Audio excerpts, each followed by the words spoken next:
नमस्कार साथियों, स्वागत है आपका लेट्स शाइन चैनल पर। आज हम आपको लेकर चलेंगे एक ऐसे युवा की यात्रा पर जिसने सब कुछ होते हुए भी जीवन का असली उद्देश्य नहीं पाया। ये कहानी है माया का जाल और आत्मा की खोज। ये कहानी आपको भीतर तक छू जाएगी और शायद आपकी जिंदगी की दिशा भी बदल दे। तो आइए आरंभ करते हैं। बहुत समय पहले की बात है। एक विशाल राज्य था, विहार। उस राज्य का राजकुमार था आरव। आरव बचपन से ही अत्यंत बुद्धिमान, वीर और करुणामयी था।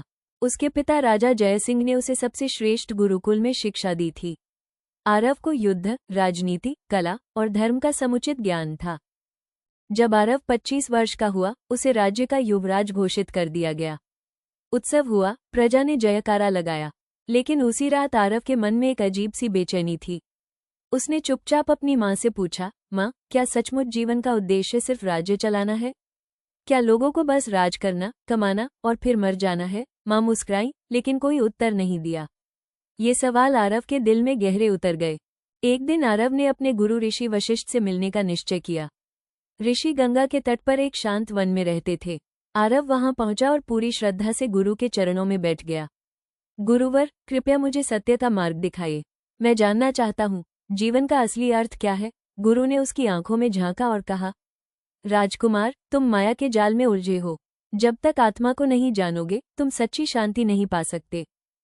गुरु ने उसे 3 प्रश्नों का उत्तर खोजने की साधना दी। मैं कौन हूँ? मैं कहाँ से आया हूँ?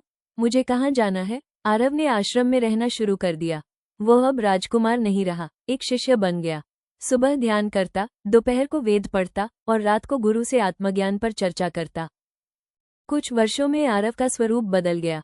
अब उसके चेहरे पर गहरी शांति थी। वो जब गंगा किनारे बैठता, पक्षी तक चुप हो जाते। गांव के लोग उसे देखने आते और केवल उसकी उपस्थिति में ही शांत महसूस करते। गुरु वशिष्ठ ने कहा, अब समय आ गया है राजकुमार, जब तुम अपनी प्रजा को सिर्फ राज्य नहीं बल्कि आत्मज्ञान भी दे सकते हो। आरव महल लौटा, लेकिन अब वो सिर्फ एक राजा नहीं था, वो एक ज्ञानी राजा था। उसने राज्य में ध्यान केंद्र बनवाए, हर गांव में सत्संग और शिक्षा केंद्र खोले, एक आत्मज्ञान दिवस घोषित किया जिसमें सब लोग एक दिन मौन साधना करते। प्रजा पहले से अधिक खुश, स्वस्थ और संतुलित हो गई। आरव जीवन भर न केवल एक आदर्श राजा बल्कि एक जागृत आत्मा रहा।